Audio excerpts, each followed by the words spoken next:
বক্তার ওয়াজ দিয়ে নামাজ কায়েম হবে না, সংসদের মাধ্যমে নামাজ কায়েমের বিল পাস করা লাগবে। ধরে কোন ঠিক কিনা? নামাজ না পড়লে পাশার কাপড় খুলে 5টা করে বাড়ি, প্রতি ওয়াক্তে 5 বাড়ি। ওযু ছাড়া নামাজ ধরবি। ধরে কোন কথা ঠিক কি ভাবতেছেন? ওয়াজ দিয়ে কাম হবে? একটু মনোযোগ দিয়ে শুনবেন। আল্লাহ বললেন, আমাকে যারা বিশ্বাস স্থাপন করেছ, আস্তাইনু বিস-সাবরি ওয়াস-সালাত ইন্নাল্লাহা মা'আস সাবিরিন। আমি কষ্টের পরে যে শান্তি আছে, এটা আল্লাহ নবীর মাধ্যমেই বুঝাই দিলেন। ওয়ারাফা'না লাকা যিকরাক, দুনিয়া থেকে আল্লাহ তাআলা উপরে নিয়ে গেলেন, আসমানে নিয়ে গেলেন। তার মানে কি কষ্টের পরে শান্তি আছে না নাই? 15.5 বছর বাংলার মুসলমান যারা, মুনাফিকদের কোনো কষ্ট হয়নি, মুনাফিকের কোনো কষ্ট নাই। হাসিনা যখন ছিল তখন মুনাফিকের কোনো কষ্ট ছিল? মুনাফিক তো খুবই শান্তিতেই ছিল। কিন্তু মুসলমান যারা, তারা কিন্তু খুবই কষ্ট পেয়েছে। আপনারা বলেন তো, এই কষ্টের পরে আল্লাহ বর্তমানে একটা শান্তি দিছে কি দেয় নাই? কোন আরও শান্তি হবে। আমরা অনেক মাহফিলে বলে থাকি, সব দেখা হলো শেষ, আগামীতে বাংলার মুসলমান দেখবে কোরআনের বাংলাদেশ। জোরে কোন কথা ঠিক কিনা? খালি কোরআনের ওয়াজ শুনলে হবে না তো, এটা দেখা লাগবে এটা আসলে কি। ওয়াজ শুনলে বোঝা যায়? বক্তা ওয়াজ করে, এক এক বক্তা এক এক ধরনের ওয়াজ করে।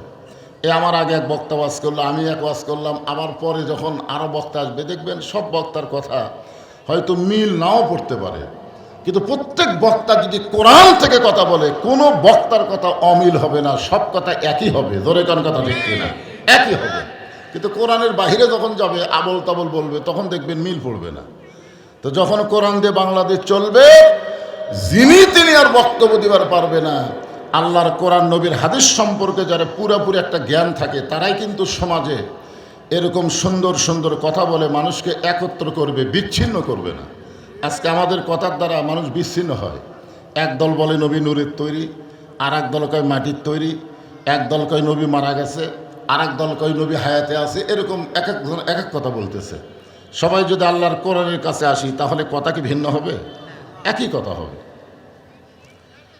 চিন্তা করতে হবে আমাদেরকে যে যেই বছর নবীর জীবনে সবচাইতে বেশি কষ্ট, ওই বছর আল্লাহ তাআলা নবীকে নিয়ে গেলেন। ফেরেশতা জিবরাইল বললেন, হুজুর, এই কষ্টকর দুনিয়াতে আপনি যদি আর ফিরে না যান, আল্লাহ আপনাকে জান্নাত থেকে বের করে দিবে না। এ কথা তো নবীর পক্ষেই বলেছে জিবরাইল। আপনারা বলেন তো, জিবরাইল কি নবীর বিপক্ষে কইছে? পক্ষেই কইছে। সঙ্গে সঙ্গে আল্লাহ নবী বললেন, জিবরাইল, যে কথা তুমি একবার বলেছ, এই কথার তুমি দ্বিতীয়বার বলো না। কারণ আমি নবী আমার জন্যে না, আমি নবী হলাম আমার উম্মতের জন্যে।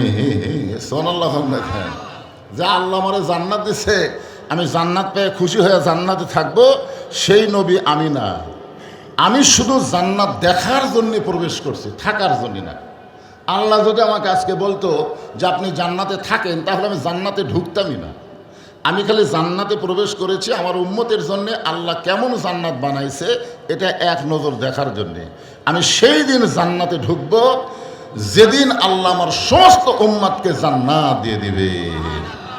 এখন চিন্তা করেন, যেই নবী নেতা জান্নাতের মধ্যে গিয়েও আমাদের কথা ভোলে না, আর এখন কিছু নেতা আসবে ভোট পাওয়ার সংসদে গেলেই আর ভোটারের কথা মনে থাকবে না। জোরে কোন কথা ঠিক কিনা? এরকম কিছু নেতা বার হবে কি হবে না? এদেরকে বলা হয় বসন্তের কোকিল। এই জন্য যেমন তেমন মানুষকে নেতা না বানায়া, লাকাদ কানা লাকুম ফি রাসূলিল্লাহি উসওয়াতুন হাসানা, আমরা সেই নবীকে নেতা এবং নবী হিসাবে বিশ্বাস করে নবীর প্রতি আমরা দরুদ পড়ছি। সকলে বলি সাল্লাল্লাহু আলাইহি ওয়াসাল্লাম।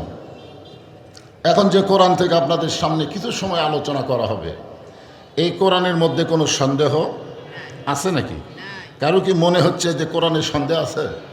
আপনারা বলেন তো, এই কোরআনের মধ্যে কোনো ভুল, এই কোরআনের মধ্যে কোনো ধোঁকা? কোরআনের প্রথমে আল্লাহ বললেন, যালিকাল কিতাবু লা রাইবা ফি হুদাল লিল মুত্তাকিন। এখানে আল্লাহ যদি বলতেন যালিকাল কিতাবু লা রাইবা ফি হুদাল লিন নাস, হুদাল লিল মুত্তাকিন না বলে হুদাল লিন নাস যদি আল্লাহ বলতো, তাহলে আমরা মনে করতাম কোরআন থেকে পাইকারি হারে সবাই হেদায়েত পাবে। সবাই কোরআন থেকে হেদায়েত পাবে। কিন্তু আল্লাহ তাআলা হুদাল্লিন নাস না বলে হুদাল্লিল মুত্তাকিন বলে বুঝাই দিলেন যে কোরআন থেকে সবাই হেদায়েত পাবে না, একমাত্র মুত্তাকি বান্দা বান্দি যারা আল্লাহর কোরআন থেকে হেদায়েত পাবে তারা। ধরে কোন সুবহানাল্লাহ। এখন বলেন তো, আবু জেহেলকে কোরআন শোনেনি? আপনাদের কি মনে হয় নবী যখন কোরআন তেলাওয়াত করত, আবু জেহেল চোরের মতন চুপি চুপি সারা রাত ধরে কোরআন তেলাওয়াত শুনত? মানে কি দেখছেন, আবু জেহেল কিন্তু কোরআন শোনার দিক দিয়ে 1 নম্বর। আপনারা তো বসে শুনতেছেন দিনের বেলা, আর আবু জেহেল কি সামনে বসে শুনছে? সামনে দাঁড়ায়ও শোনেনি, পিছনে তাও আবার অন্ধকারে, আলোক না, আলোর মধ্যে শোনেনি, অন্ধকারে কোরআন শুনছে। সকালবেলা এসে এরকম মিটিংয়ের মধ্যে আবু জেহেল বলতেছে যে এত সুন্দর কোরআনের বাণী রাতটা কোন দিক দিয়ে গেল আমি বুঝবারই পারিনি। সুবহানাল্লাহ কবেন না? আপনারা বলেন তো, আবু জেহেল যে কোরআনের বিরুদ্ধে কইছে? কোরআনের পক্ষেই বলেছে যে এত সুন্দর কোরআনের বাণী রাতটা কোন দিক দিয়ে গেল আমি বুঝবারই পারিনি। তা আবু সুফিয়ান বলতেছে, নেতা, যেই কোরআন শুনতে রাত কোন দিক দিয়ে যায় বোঝা যায় না, সেই কোরআন ধরলে অসুবিধা কি?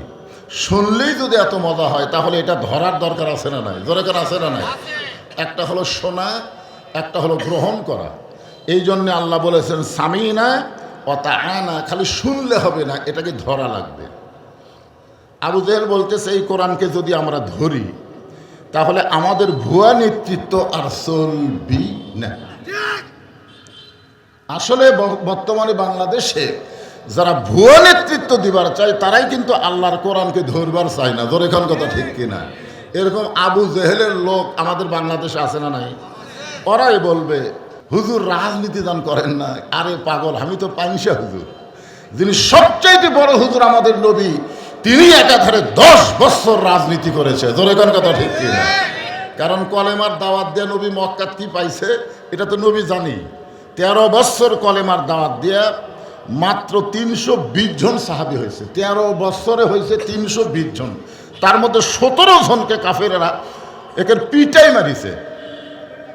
320 জনের মধ্যে 17 জন পিটাই মারছে। নবী যখন হিজরত করে মদিনাতে আসলেন 8ম হিজরি, ধরে কোন হিজরি? তাহলে হিজরতের মাত্র 8 বছর পরে নবী 10,000 সাহাবী নিয়ে মক্কা জয় করলেন। 10,000 সাহাবী নিয়ে মক্কা জয় করলেন। 13 বছর হলো 320 জন, আর 8 বছরে 10,000 নিয়ে গেছে মক্কায়। চিন্তা করে দেখেন তো, হিজরতের আগের ইসলাম আর হিজরতের পরের ইসলাম দুইটাকে এক না। হিজরতের আগের ইসলাম হলো পিটন খাওয়া, আর হিজরতের পরের ইসলাম হলো পিটন শুধু খাওয়া না, প্রয়োজনে পিটন দেওয়া। জোরে কোন কথা ঠিক কিনা? তো বর্তমানে আমাদের বাংলাদেশে ওই মক্কার পিটন খাওয়ার ইসলাম আর আমরা চাই না, আমরা মদিনার পিটন দেওয়ার ইসলাম চাই। জোরে কোন কথা ঠিক কিনা? কতগুলো বক্তা এসে ওই সব মক্কার ওয়াজ করে। শোনেন, মক্কার ওয়াজ হলো পিটন খাওয়া। খাবেন পিটন? ভালোই তো পিটন দিতে আসি না, আর কত খাবেন? সমস্ত খারাপ মানুষ বাহিরে আর ভালো মানুষগুলো জেলখানায়। এই তো আমরা দেখলাম, আমাদের দেখা শেষ। এখন আমরা মদিনার ইসলামকে বাংলাদেশের ইসলামে আনতে চাই। ধরে কোন ঠিক কিনা ভাই? খুব খেয়াল করে। এখন ব্যাপারটা হলো, চিন্তা করে দেখেন যে মাত্র 8 বছরে 10,000 সাহাবী নিয়ে নবী মক্কা বিজয় করলেন। আল্লাহ কোরআনে বললেন, ইয়া আইয়ুহান নাবিয়্যু হাজ্জিল মুমিনিনা আলাল কিতাল। ওগো নবী, শুধু জামাতবদ্ধ হয়ে নামাজ পড়লে হবে না, শুধু রোজা করলে হবে না, হজ করলে হবে না। যারা আপনার পিছনে জামাতবদ্ধ হয়ে নামাজ পড়ে তাদেরকে জামাতে ইসলাম বানায়া বাতিলের বিরুদ্ধে তাদেরকে স্ট্যান্ডিং আর্মি হিসাবে গড়ে তোলেন। ধরে কেন সুবহানাল্লাহ। বাতিলের বিরুদ্ধে স্ট্যান্ডিং আর্মি, বোঝেন? স্ট্যান্ডিং আর্মি মানে সবসময় খাড়া হয়ে থাকে, যে কোনো সময় তারা যুদ্ধে নেমে পড়বে। এইরকম বানানোর হুকুম দিয়েছেন স্বয়ং আল্লাহ। কারণ আপনি যদি শুধু দোয়া নিয়ে, নামাজ নিয়ে, রোজা নিয়ে, হজ নিয়ে থাকেন তাহলে যে কোনো সময় মক্কার কাফেরেরা মদিনাকে আক্রমণ করতে পারে, আর মদিনা আপনি দোয়া দিয়ে রক্ষা করতে পারবেন না। ওই কাফের বেঈমানদের বিরুদ্ধে অস্ত্র ধরা লাগবে। এই হুকুম কার? আরো জোরে বলেন না কেন? ভারত যে হারে বাংলাদেশকে হুমকি দিচ্ছে যে আমরা 3 দিকে ভারত, একদিকে সাগর, আমরা ইচ্ছা করলে 10 মিনিটে বাংলাদেশকে দখল করতে পারি। আমরাও বাংলার মুসলমান বলবো, আয় আয় ফেরাউনের দল, আয় আমরা মুসার দল। তোরা বলতেছিস সাগর, আমরা বলবো 12 লাইন রাস্তা ধরে। কোন কথা ঠিক কিনা? আপনার বলেন তো, মুসা নবীর জন্য কি সাগর ছিল? সাগরকে যদি আল্লাহ রাস্তা বানাও দেওয়ার পরে আমরা সেই মুসা নবীর দল হয়ে, আমাদের শ্রেষ্ঠ নবীর উম্মত হয়ে আমরা বলতে পারি আমাদের সে আল্লাহ আছে না নাই? জোরে কেন আছে না নাই? এই জন্যে আমি যে আয়াতে কারিমা তেলাওয়াত করলাম, এই আয়াত থেকে আপনাদের সময়ের দিকে খেয়াল করে, কারণ আসর পর্যন্ত আমার আলোচনা, এদিকে খেয়াল করি আমি আপনাদের সামনে আলোচনা করব ইনশাআল্লাহ। এখানে আল্লাহ বলতেছেন, ইয়া আইয়ুহাল্লাযীনা আমানুস্তাঈনু বিস-সাবরি ওয়াস-সালাহ ইন্নাল্লাহা মা'আস-সাবিরিন। ঈমানদারকে লক্ষ্য করে আল্লাহ এই ওয়াজ করতেছেন, ঈমানদারকে, কাফেরদের না।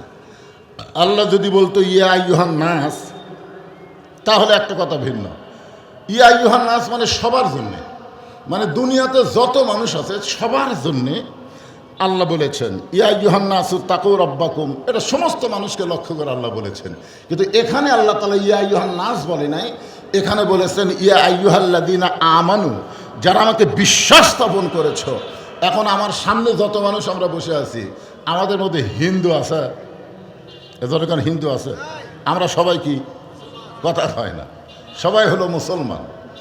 কোনো হিন্দুর কাছে, কাফেরের কাছে, বৌদ্ধর কাছে, ইহুদির কাছে কোনো আলেম যদি দাওয়াত দেয়, তাহলে সেই দাওয়াতের বিনিময়ে একটা টাকা নেওয়া জায়েজ নেই। আমার কথা কি বুঝলেন? এই যে দাওয়াত, কিসের দাওয়াত দেবে? নামাজের দাওয়াত দেবে না কলেমার? কথা কয় না গায়ে।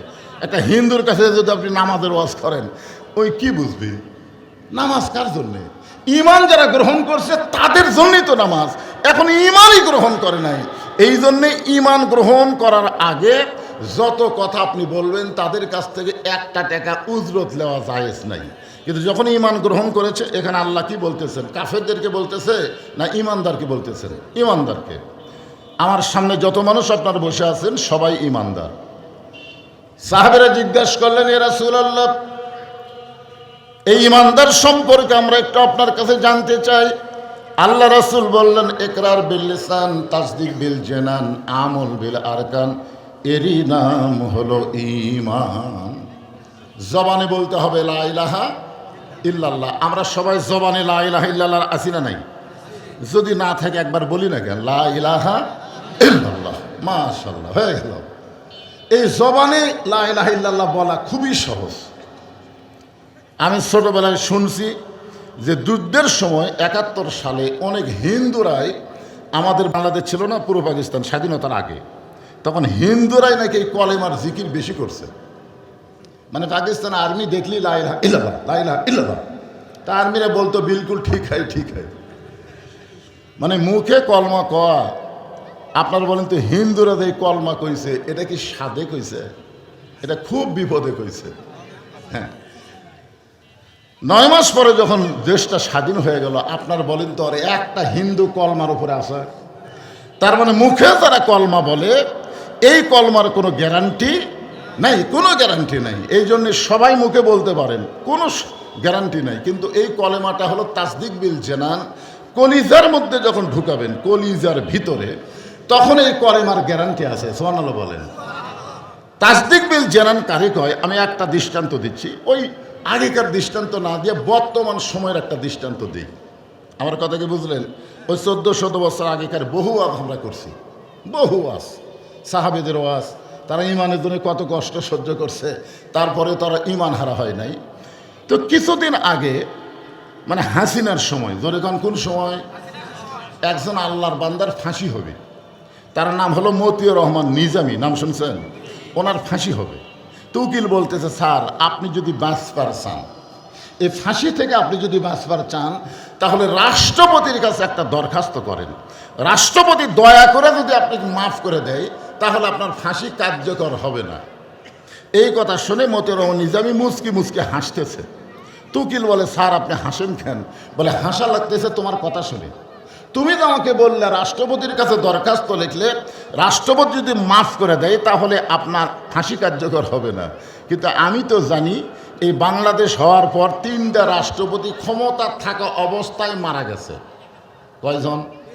3টা রাষ্ট্রপতি কিন্তু ক্ষমতা থাকতেই মরে গেছে।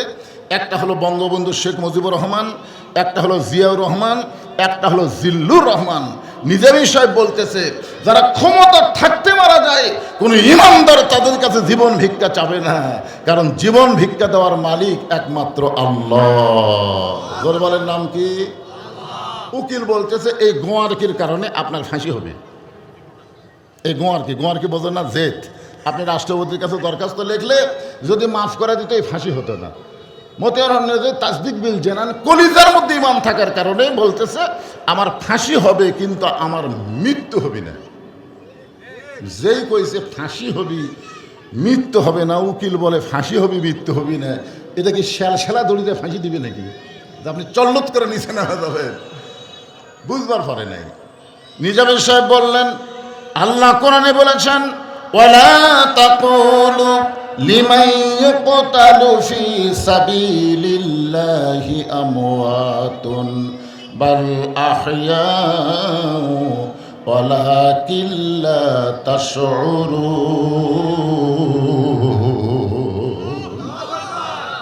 আল্লাহ রাস্তায় অন্যায়ভাবে যাদেরকে হত্যা করা হয়, যাদেরকে ফাঁসি দেওয়া হয়, আল্লাহ বলেছেন তোমরা তাদেরকে মৃত্যু বলো না, আমি আল্লাহ বলতেছি তারা অমর, তারা জীবিত।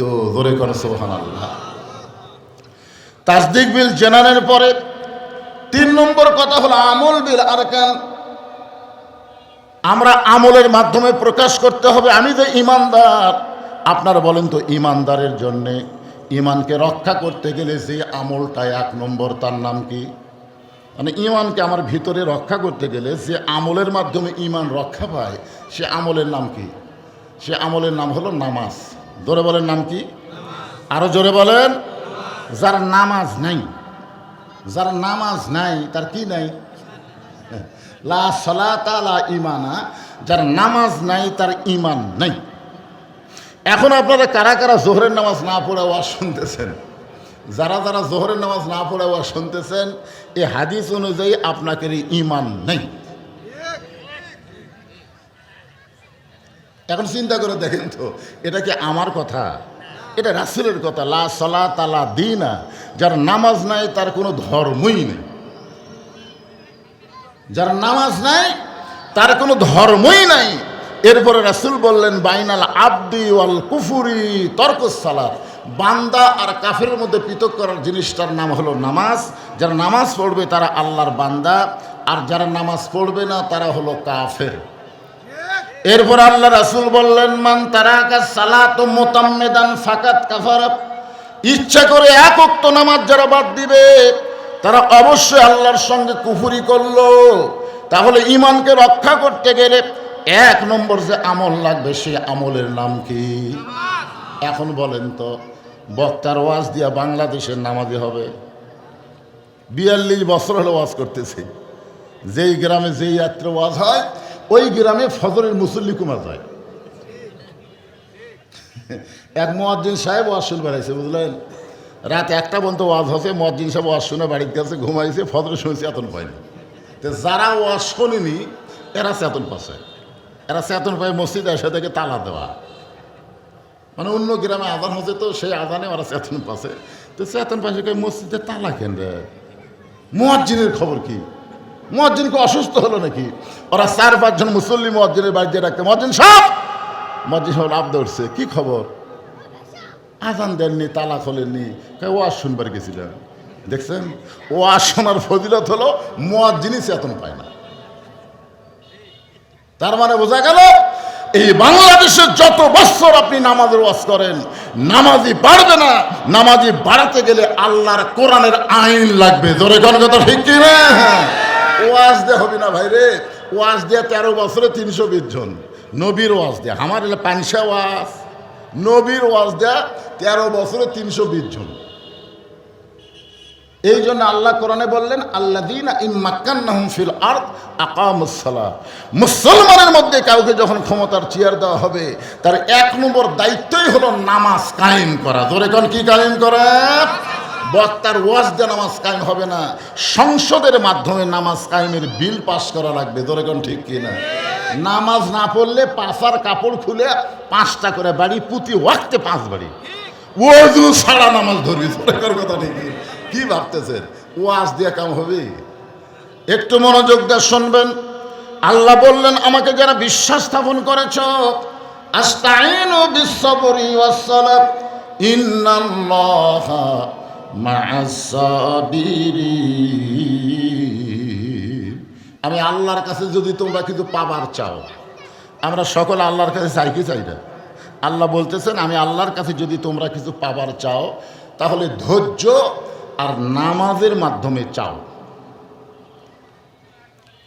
আচ্ছা আপনারা বলেন তো, এখানে আল্লাহ ধৈর্যের কথা আগে বলে তারপরে নামাজের কথা কেন বললেন?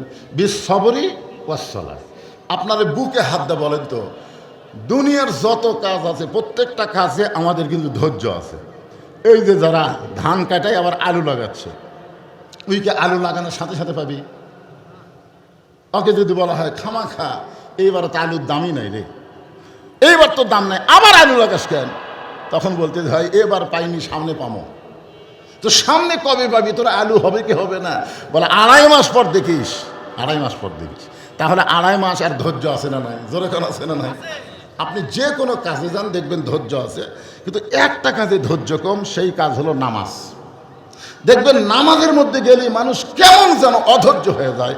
5 মিনিট আগে মসজিদে গেছে, আজান দেওয়ার নামাজ শুরু হওয়ার 5 মিনিট আগে গেছে। কয় মিনিট আগে গেছে? তা আজান তো দিয়েছে 15 মিনিট আগে। তা আপনি 5 মিনিট আগে যায় 5 বার ঘড়ি দেখলেন, কয়বার? কিছুক্ষণ পরে ওর ঘড়ি দেখে দেখে ওরা হাউস মিটে গেছে। পাশের টাক বলতে ভাই আর কয় মিনিট আছে? তো কয় এখনো 3 মিনিট ভাই। আজ ঘড়ি লড়তিছে না রে, আজ ঘড়ি লড়তিছে। যে লোকটা মসজিদে 5 মিনিটের মধ্যে 5 বার ঘড়ি দেখলো, ওই লোকটাই চা স্টলে বাজারে যায় 1 ঘন্টা আড্ডা গুলি মারতেছে, একবার ঘড়ি দেখতেছে না। জোরে কোন কথা ঠিক কিনা? এই জন্য আল্লাহ বলেন কদ আফলাহা মান তাযাক্কা ওয়া যাকারা ইসমা রাব্বিহি ফাসাল্লাহ। তুমি সাইকেল চালাইতে চালাইতে সাইকেল গতি যখন উঠে গেছে তখন তুমি কিন্তু মাঝে মধ্যে পেডেল বন্ধ করে দাও না ভাই? এরকম পেডেল মারতে মারতে মারতে মারতে একসময় পেডেল বন্ধ করছে। আপনারা বলেন তো, পেডেল বন্ধ করলে কি সাইকেল বন্ধ হয়? তো সাইকেল চলে কি দিয়ে? পেডেল দিয়েই তো চলে। কিন্তু এক সময় পেডেল বন্ধ করলেও সাইকেল কেন বন্ধ হয় না? কারণ আগে যে আপনি পেডেল মারছেন, ওই পেডেল মারার একটা গতি থাকার কারণে বন্ধ করলেও অনেক দূর সোঁ করে চলে যায়। তো আপনি দুনিয়ার কাজ কামের পেডেল মারতে মারতে মসজিদে যে আল্লাহ আকবার যাই কি, এখানে আল্লাহ কি বলতেছেন? কদ আফলাহা মান তাযাক্কা ওয়া যাকারা ইসমা রাব্বিহি ফাসাল্লাহ। আগেই মুসল্লি হয় না, আগেই মুসল্লি হয় না, আগে মসজিদের মধ্যে ঢোকেই নিয়ত করো না। কারণ মিন শারিল ওয়াসওয়াসিল খান্নাস, তোমার ভিতরে একটা শয়তান আছে না নাই? এজরে করে আছে না নাই? আপনি যখনই নামাজের নিয়ত করলেন, নিয়ত বান্দার পরেই শয়তান বলতেছে তুই যে তাড়াতাড়ি দোকানের তালা দিয়ে আলি চাবি। এটা কিন্তু আগে বলেনি, এটা কিন্তু নিয়ত বান্দার পরে বলতেছে। তখন চিন্তা করতেছে কে রে, তাড়াতাড়ি তালা দিয়ে আসলাম, চাবি। আচ্ছা আচ্ছা, আপনার বলেন তো, নামাজ বাদ দিয়ে তখন চাবি খুঁজতেছে, আর নামাজ আছে? হাদিস আছে বিস্তারিত, হুজুরি কলব ব্যতীত করছেন কালেও নামাজ তোর হবে না। তবে কেন গাও জোয়ারি, মানুষকে দেখাও নামাজ পড়ি, ও তোমার সিদ্ধ বীজে সুফসল ফলে না। আজও কেন আল্লাহর নামাজ ধরতে পারলা না? আল্লাহ কয় নামাজের জোরে ফায়েসাকাত যাবে দূরে, পাক কোরআনে রয়েছে ঘোষণা।